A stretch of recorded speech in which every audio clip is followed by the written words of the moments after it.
Manchester achieved city status in 1853, but its history reaches back thousands of years. Evidence of the so-called Stone Age has been recorded here, but it's these Roman ruins that I want to focus on. Roman Emperor Septimius Severus visited Manchester in AD 200, the northernmost extreme of the empire and the hub of communications for the northwest of England. The Mamucian, or more familiar known Mancunium, is the name of these former Roman ruins, this Roman fort which is in the Castlefield area of Manchester, and which why today we are called Mancunians. In the 3rd century, the Mancunium was included in the Roman register of roads called the Antonine Itinerary.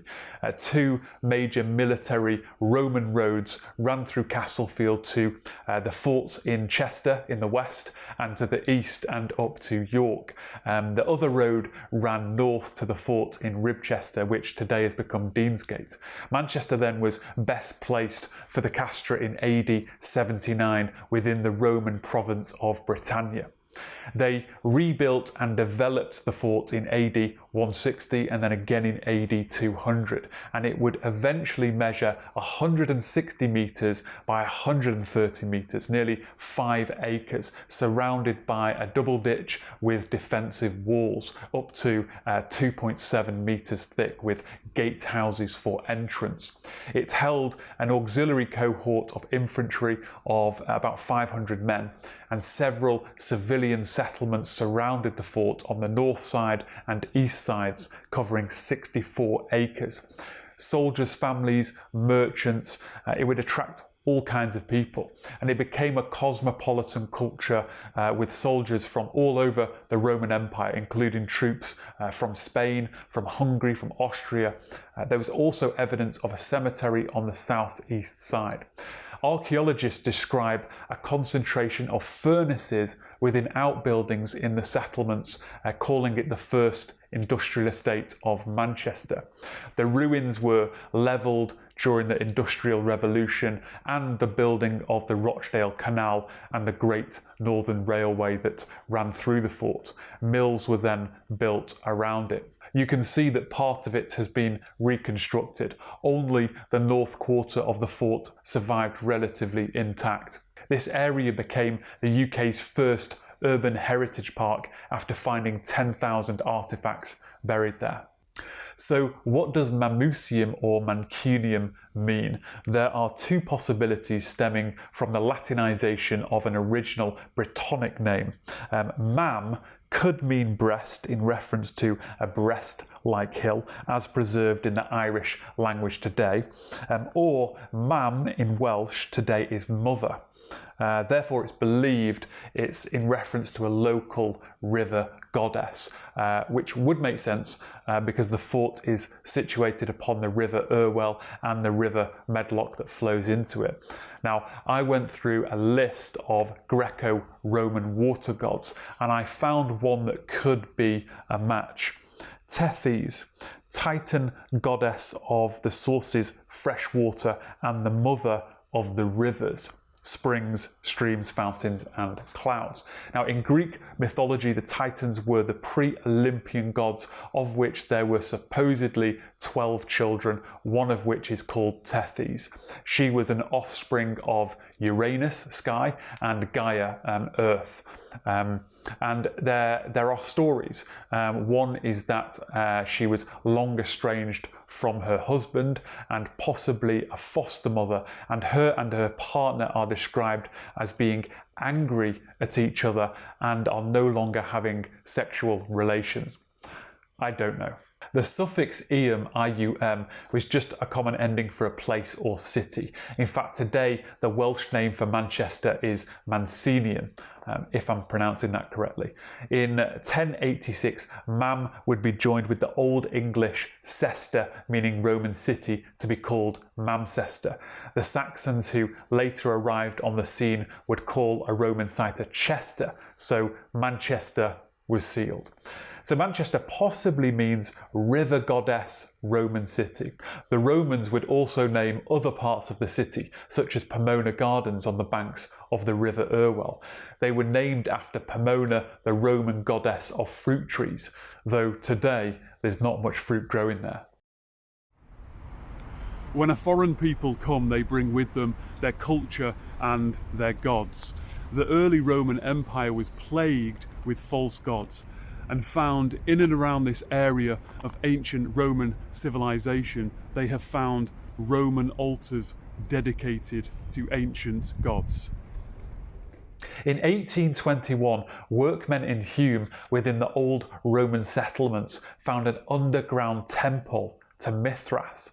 The area was built upon along Chester Road, but some of the stone carvings were removed, and today they're held by Salford Museum and Art Gallery.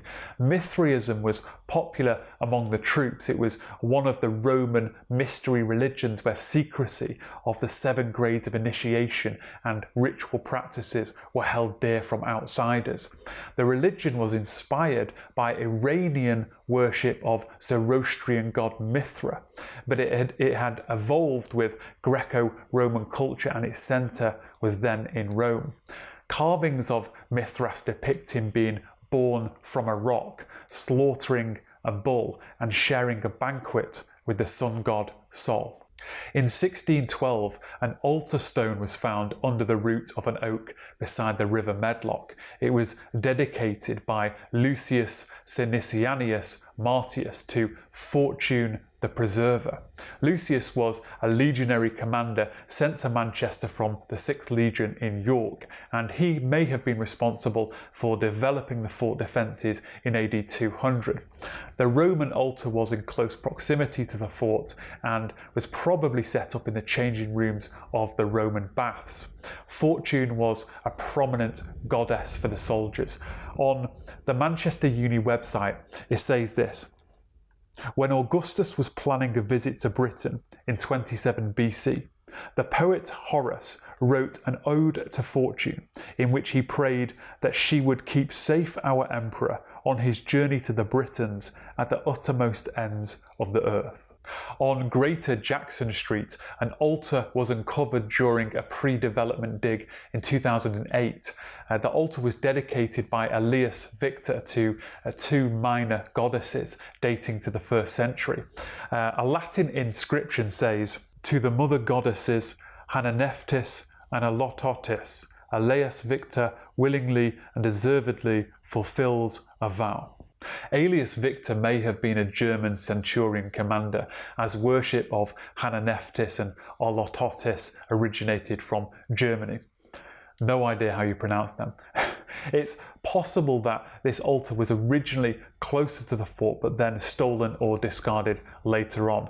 Norman Redhead, the county archaeologist, said this: "The preservation of the stone is remarkable. On the top of the stone is a shallow bowl which was used for offerings of wine or blood, or perhaps to burn incense."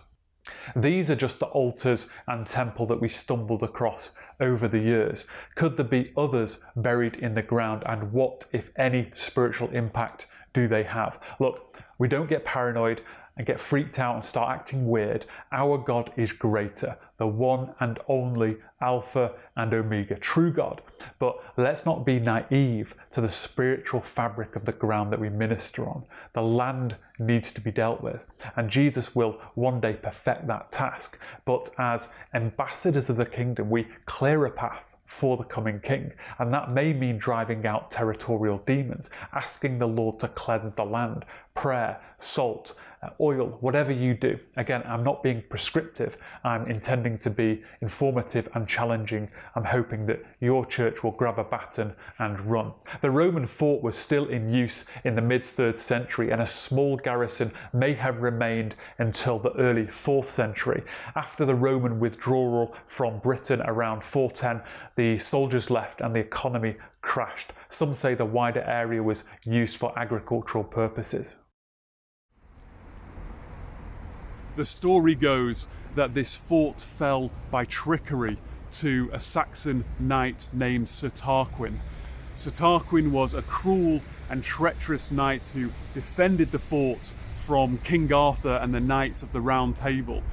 The fort was developed into a castle of great height with gated entrances and flanked at the sides with high and stately towers. It became known as Tarquin's Castle, situated upon a barren field, which is why today this area is called Castlefield. Sir Lancelot of the Lake heard word of this wicked knight who, according to the tales, would eat a child for breakfast every morning. The surrounding families, especially those who had children, left the area. In 1732, John Horsey examined the Roman fort, writing that it was then called Giant's Castle or Tarquin's Castle.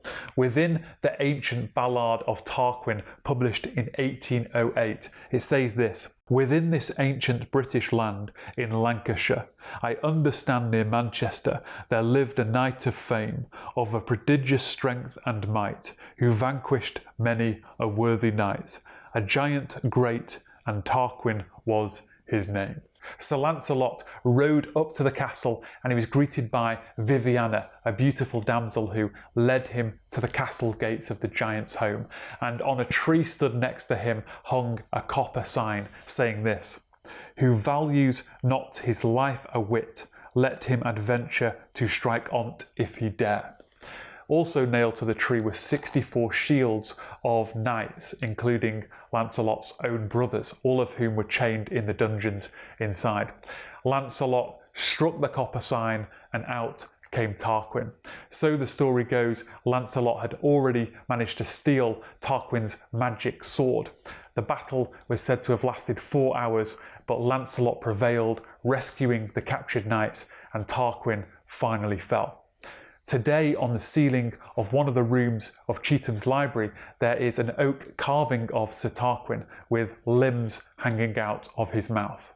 What are we to make of legends as Christians? I guess the strange things we call legend and the more relatively normal things we call history, right? We never quite know what happened. Some things must have gone down to cause these stories. Who knows? God knows. We learn what we can under God's guidance and we offer it to him and inquire of him. What do you want me to see? What do you want me to discard? How would you like to use me with regards to these things, if at all? Among the settlements of this Roman fort were a remnant of Christians. In 1978, a dig here in Castlefield unearthed a piece of pottery dating to the 2nd century. Okay, so behind me is the Manchester Museum, but because of the coronavirus, it's closed. So I'll have to show you photos found online. They discovered an inscription on a piece of pottery dating to AD 185. The inscription was a classic word square, which is a set of words laid out in a grid so that the same words can be read both horizontally and vertically. The letters displayed on the pottery were clearly part of the well-known Sator Square. And what is particularly interesting about the Sator Square is that it is also a palindrome and also contains a hidden meaning. Let me explain. As we see, the same words in the row can be read in the column. Also, the top row can be read backwards in the bottom row. The second row down is written backwards in the second to last row. And the middle row is itself a palindrome, read forwards and backwards the same. So if we put all the words in a straight line, it reads the same forwards as backwards. Now, what does that mean? What does it say? Rotas means wheels in Latin. Opera means work. TENET means hold or he holds. A repo is not found in the Latin, so it is believed to be the name of a person. Sator means farmer or sower. So it reads, the farmer or sower, a repo, holds his work, which is his wheels, or a repo, the sower, works or guides the wheels with care, or more likely a repo, the farmer works the plough which has wheels. Now, what does this mean? Well, it kind of sounds biblical, but that's not the point. It's a distraction to the hidden meaning intended. The letters can be rearranged into the following cross. It reads PATERNOSTER, both vertically and horizontally. PATERNOSTER is Latin for Our Father, the beginning of the Lord's Prayer, Jesus' very words. The only letters removed are A and O, representing the Alpha and Omega. Again, the words of Christ, I am the Alpha and Omega, all written in the shape of the cross of Christ. With Christian persecution on the rise, they sought to express their faith to others within the church without being strung up for it by the Roman authorities. It is remarkable that one was found here in Manchester from 1800 years ago. This Christian artefact may be the earliest evidence for Christianity in northern Britain. I mean, who knows what other evidence there may be buried in the ground here.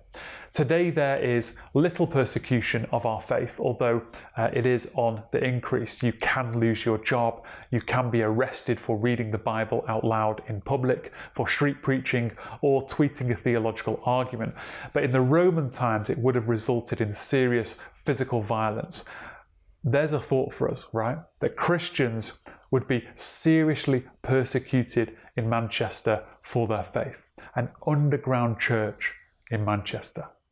Manchester's roots are soaked in false gods, pagan temples, blood sacrifices, goddesses, wicked legends on this land. The inhabitants are called Mancunians, possibly after a false goddess. Christianity, though, was here all along competing, if underground. That is something to praise the Lord for in thanks. Today, many gods compete for the land.